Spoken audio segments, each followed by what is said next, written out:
Guys, Bihar तकनीकी सेवा आयोग की तरफ से बिहार आईटीआई इंस्ट्रक्टर की वैकेंसी आई हुई है। आप सभी लोग इस बात से अवगत हैं बहुत अच्छे तरीके से और आई थिंक अवेयर होंगे। लेकिन इस वीडियो के माध्यम से मैं काफ़ी सारी चीज़ें हैं जो आप लोगों को क्लियर करना चाहूँगा। काफ़ी सारे आईटीआई फ्रेशर स्टूडेंट्स हैं, वो भी यहाँ पे एलिजिबल हैं, सीआईटीएस वाले भी एलिजिबल हैं। क्या आईटीआई फ्रेशर स्टूडेंट्स का यहाँ पे सिलेक्शन पॉसिबल है? यदि है तो किस प्रकार पॉसिबल है? साथ ही साथ आप अपनी प्रिपरेशन को किस प्रकार आगे बढ़ाओगे, थोड़ा सा एग्जाम पैटर्न को भी यहाँ पे समझने की कोशिश करेंगे। बिकॉज सबसे ज़्यादा इंपॉर्टेंट है इन चीज़ों को समझना, ताकि आप एक सही डायरेक्शन में प्रिपरेशन कर सको। लेकिन उससे पहले मैं कुछ चीज़ें आप लोगों को क्लियर करना चाहूँगा। गाइस, आप आईटीआई स्टूडेंट्स हो, आपने सीआईटीएस किया है, बहुत ही बढ़िया बात है, या आपने सीआईटीएस नहीं किया है, बहुत ही अच्छी बात है। लेकिन एक चीज़ अपनी आंखें खोल के थोड़ा सा देखिएगा कि यहाँ पे जो भी आईटीआई इंस्ट्रक्टर की पोस्ट होती है और आप आईटीआई से इसमें अप्लाई कर पा रहे हो, ये बहुत ही अच्छी अपॉर्चुनिटी है। उसका रीज़न क्या है गाइस? आप अदर डिपार्टमेंट को देख लीजिए, चाहे वह कोई भी डिपार्टमेंट हो, चाहे वह रेलवे हो, डीआरडीओ हो, इसरो हो, इंडियन ऑर्डिनेंस हो, कोई भी डिपार्टमेंट आप देखोगे, वहां पे यदि आईटीआई स्टूडेंट्स का पे स्केल आप देखते हो तो लगभग इससे हाफ मिलता है आप लोगों को। यहाँ पे यदि पे स्केल आप देखते हो गाइस, आप लोगों को 4200 ग्रेड पे डायरेक्टली मिल रहा है। इस चीज को आप अभी नहीं समझ पाओगे, लेकिन जब आप जॉब में पहुंच जाओगे उस टाइम आप लोगों को समझ आएगा कि एग्जैक्टली हम लोगों ने कितना बड़ा जंप एक्चुअल में ले लिया है। जो स्टूडेंट्स डीआरडीओ में लगे हैं या इसरो में लगे हैं, उनको शायद आपके लेवल तक पहुंचने में 10 साल लगेगा। जब वो 4200 ग्रेड पे पर पहुंच जाएंगे, इवन उतना भी ना पहुंच पाए, क्योंकि कई सारे डिपार्टमेंट में प्रमोशन जो है प्रॉपरली नहीं हो पाते हैं, वैकेंसियां खाली नहीं होती हैं। लेकिन आप डायरेक्टली 4200 ग्रेड पे पर जा रहे हो, तो सबसे पहले तो इसकी वैल्यू को समझिए और इन सब बातों को ध्यान में रखते हुए अपनी मेहनत को डबल कर दीजिए, क्योंकि ये अपॉर्चुनिटियां जो है ना कभी कभी आती हैं। टाइम देखो सबके पास आता है, लेकिन उस टाइम का किसने किस तरीके से यूज किया वो बहुत ज़्यादा इंपॉर्टेंट हो जाता है। इसलिए थोड़ा सा इस चीज़ को समझिएगा। यहाँ पे अब हम थोड़ा सा समझ लेते हैं। आप देख सकते हो मैं बिहार टेक्निकल सर्विस कमीशन की ऑफिशियल वेबसाइट में हूँ। यहाँ पे इन्होंने नोटिस जारी करके क्लियर कर दिया है कि आप लोगों के फॉर्म ऑनलाइन होना स्टार्ट हो चुके हैं, एंड इसकी जो स्टार्टिंग डेट है वो 4/7/2023 से स्टार्ट हो चुके हैं, और इसकी जो लास्ट डेट है वह 3 अगस्त जो है रखी गई है। तो इस बीच में आप अपने फॉर्म को फिलअप कर सकते हो। अब यहाँ पे थोड़ा सा हम लोग देख लेते हैं कुछ इंपॉर्टेंट चीज़ों के बारे में। जरूरी नहीं है, यहाँ पे काफ़ी सारी ट्रेड की वैकेंसी को ओपन किया गया है, और सभी वैकेंसी में जो है सभी ट्रेड में आपका एडवर्टाइजमेंट नंबर आपको अलग मिल जाता है। यहाँ पे जैसे कि मशीनिस्ट है, रेफ्रिजरेशन एयर कंडीशन टेक्नीशियन है, ड्राफ्टमैन मैकेनिकल है, फिटर है, टर्नर है, तो बहुत सारी ट्रेड आप लोगों को मिल जाती हैं। और हर ट्रेड का जो एडवर्टाइजमेंट है वो अलग से इन्होंने रखा है, लेकिन सभी का एडवर्टाइजमेंट लगभग सिमिलर है। एजुकेशनल क्वालिफिकेशन में ओनली अंतर है। तो हम कोई भी एक ओपन कर लेंगे। फॉर एग्जाम्पल के लिए हम लोग फिटर का ही ओपन कर लेते हैं, क्योंकि मैक्सिमम कैंडिडेट फिटर के हैं, लेकिन सभी के लिए ये रिलायबल होगा। अब यहाँ पे थोड़ा सा समझिएगा, बिहार सरकार बिहार तकनीकी सेवा आयोग की तरफ से ये है। अब यहाँ पे सारी चीजें ऑलरेडी डिस्कस हो चुकी हैं, आप लोगों को पता है। हम इंपॉर्टेंट हिस्से की ओर जोर देंगे, जिससे आपकी समय की वैल्यू का भी ध्यान में रखा जाए और इंपॉर्टेंट चीज भी आप लोगों को डिलीवर करी जाए। तो शैक्षणिक योग्यता सभी स्टूडेंट्स को पता है। आप जिस भी ट्रेड में अप्लाई करना चाहते हो उस ट्रेड से आप लोगों का आईटीआई कंप्लीट होना चाहिए। साथ ही साथ कोई भी आप लोगों के पास में जो है सर्टिफिकेट होना चाहिए। 3 ईयर का एक्सपीरियंस सर्टिफिकेट बेसिकली मांगा है। यदि आप लोगों के पास में सीआईटीएस है तो भी आप अप्लाई कर सकते हो, यदि आपके पास में सीआईटीएस नहीं है तब भी आप लोग अप्लाई कर सकते हो। लेकिन इन्होंने एक चीज रखी है कि यदि आप लोगों का सिलेक्शन विदाउट सीटीआई हो जाता है तो उस कंडीशन में 3 वर्ष के दौरान आप लोगों को अवकाश मिलेगा, उसमें आप लोगों को सीआईटीएस करके उनको देना पड़ेगा। तो ये कंडीशन यहाँ पे रखी है, तो ये सभी लोगों को क्लियर होना चाहिए।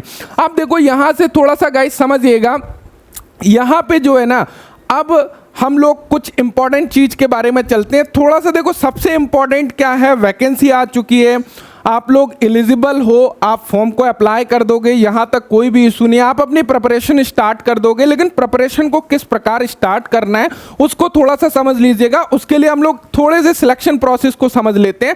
देखो, इसका जो सिलेक्शन प्रोसेस है ना, चयन प्रक्रिया है, उसको समझिएगा। ये ओनली आपके किसके ऊपर डिपेंड नहीं कर रही है, ओनली आपके रिटन एग्जामिनेशन के ऊपर डिपेंड नहीं कर रही है, इसमें काफ़ी सारे फैक्टर इन्वॉल्व हैं, जैसे कि CITS है या नहीं है, आपके पास में एक्सपीरियंस कितना है, आप में ITI के मार्क्स कितने हैं। तो जिनके पास में CITS नहीं है उनके कितने प्रतिशत चांसेस हैं, जिनके पास CITS है प्लस एक्सपीरियंस है उनको कितना बेनिफिट यहाँ पे मिलने वाला है। तो सारी चीज़ें थोड़ा सा देख लेते हैं। देखो, सबसे पहले ये तो आप लोगों को क्लियर है कि 50% जो रोल अदा करेगा आप लोगों का सिलेक्शन, वो क्या करेगा कि आपकी प्रिपरेशन कैसी है, वो सबसे ज्यादा वेटेज रखने वाला एक हिस्सा है कि 50% जो है आप लोग अपनी प्रिपरेशन के ऊपर डिपेंड हो। यदि भाई कोई सब कुछ किए हुए है, उसने CITS किया है, उसके पास में 5 साल का एक्सपीरियंस है, लेकिन उसकी प्रिपरेशन ही नहीं है, तो वो सारा जो भी वैल्यू एडेड कर रहा है वो जीरो हो जाएगा, क्योंकि यहां पे आप फेल हो जा रहे हो। तो सभी पहलुओं यदि मजबूत हैं तो उसका सिलेक्शन बहुत ही इजी तरीके से हो जाएगा, उसको कोई भी दिक्कत आने वाली नहीं है। देखो, चयन प्रक्रिया में क्या है, सबसे पहले आप लोगों का एग्जाम होगा, लिखित परीक्षा होगी।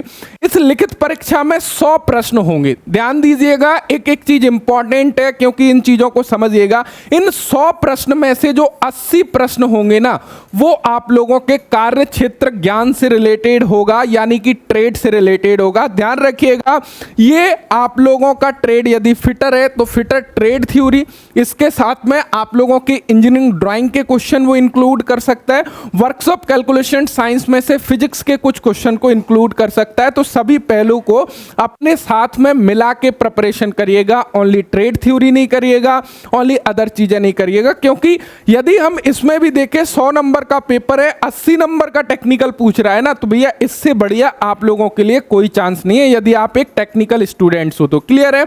अब देखो, यहां पे जो 20 प्रश्न होंगे वह सामान्य अध्ययन विषय के होंगे, तो कोई दिक्कत नहीं है, नॉर्मल आप लोगों का सामान्य अध्ययन रहेगा।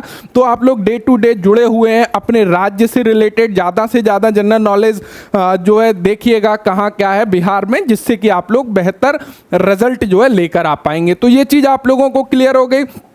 उसके अलावा यहाँ पे ये आप लोगों का हो जाता है। अब देखो, इन्होंने क्लियर क्या किया है कि जो 80 प्रश्न होंगे वह ministry of skill development, and यहाँ पे आप लोगों को क्लियर होना चाहिए कि ये पूरा का पूरा किसके बारे में बात कर रहा है, डायरेक्टरेट जनरल ऑफ ट्रेनिंग द्वारा जो मशीनिस्ट का जो आप लोगों का पाठ्यक्रम है उससे रिलेटेड क्वेश्चन होंगे। यानी कि जो पूरा का पूरा ITI का सिलेबस है मशीनिस्ट का, वहां से आपके 80 प्रश्न पूछे जा रहे होंगे। तो इसको घबराने की जरूरत नहीं है, जो चीजें हम लोग पढ़ाते हैं वो सेम आप लोगों की यहाँ पे पूछी जाएंगी, कोई भी नया आप लोगों को चीजें देखने को नहीं मिलेंगी। इस बात से आप 100% निश्चिंत रहिएगा। क्लियर है? रही बात 20 प्रश्न की, तो ये सामान्य अध्ययन के होंगे। अब यहाँ पे सामान्य अध्ययन के प्रश्न होंगे, तो उसके लिए आप लोगों को डे टू डे अपडेट अभी से रहना पड़ेगा, क्योंकि उसमें कुछ करंट अफेयर्स का क्वेश्चंस इंक्लूड कर सकता है। आपके बिहार राज्य से रिलेटेड जानकारी आप लोगों को ज्यादा से ज्यादा होना चाहिए, क्योंकि वो उसकी तरफ जो है जाएगा। आप लोगों का CBT एग्जाम होगा, यहां पे आप लोगों की 0.25 की नेगेटिव मार्किंग भी होगी। तो ये तो कौन सा हिस्सा हो गया गाइस? ये हिस्सा हो गया आप लोगों के लिखित परीक्षा वाला हिस्सा। क्लियर है ना कि यहां से आप लोगों का 100 अंक का प्रश्न होगा, लेकिन इस लिखित परीक्षा के ऊपर पूरा का पूरा सिलेक्शन डिपेंड नहीं है, सबसे बड़ी बात। अब आप लोगों का जो दूसरा चरण है उसमें समझिएगा, दूसरा चरण जो है ना वो आप लोगों का मेन सिलेक्शन जो है कराएगा। दूसरा चरण क्या है? इसमें देखो, जो आपका लिखित परीक्षा हुआ था 100 अंक का, उसमें से 50%, इसमें से 50 अंक लिए जाएंगे, 50%। जैसे कि यदि किसी के वहां पे 100 नंबर में से 80 नंबर आते हैं तो आपको यहाँ पे 40 नंबर मिल जाएंगे।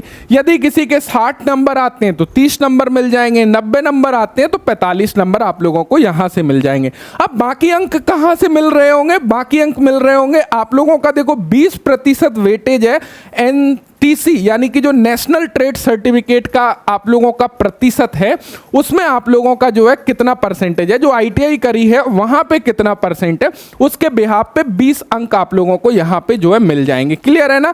यदि किसी की 80% है तो 80% का 20% यहाँ पे आप लोगों के 80 नंबर है, तो मतलब कुल मिला के 20% अंक यहाँ पे आप लोगों के 20 अंक उसके होंगे।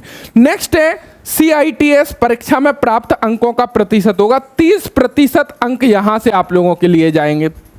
उसके अलावा यहाँ पे समझिएगा, इन्होंने बोला है कि जो आप लोगों का एक्सपीरियंस है उसके 25% अंक होंगे, 25 अंक होंगे, और प्रत्येक वर्ष का आप लोगों को 5 अंक दिया जाएगा।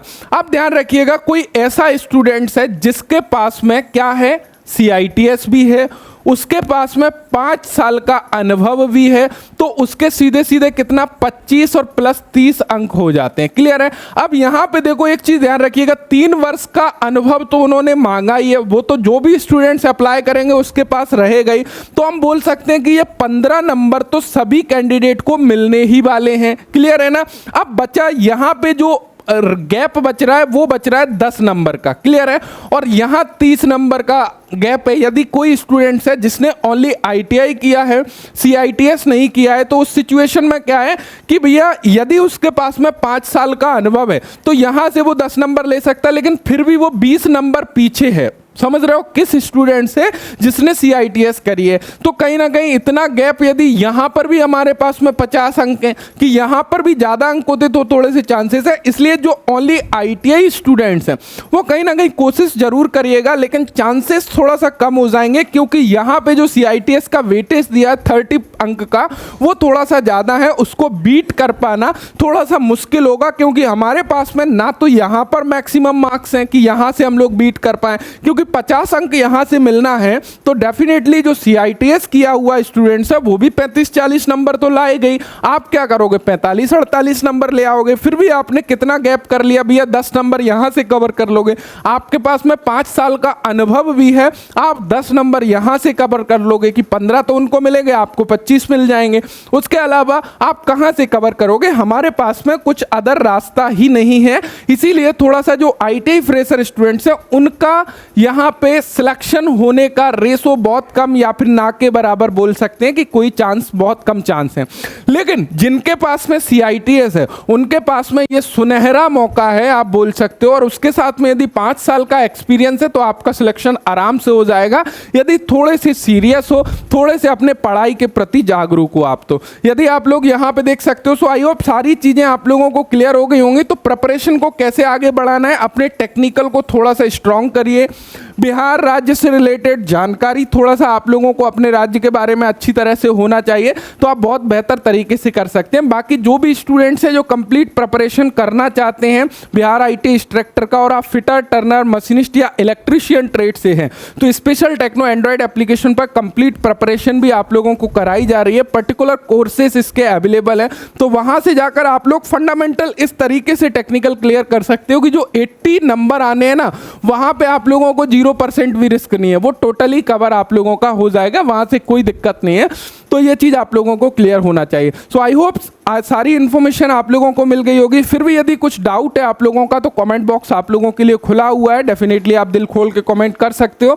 सो thank you so much, thanks for watching and bye bye.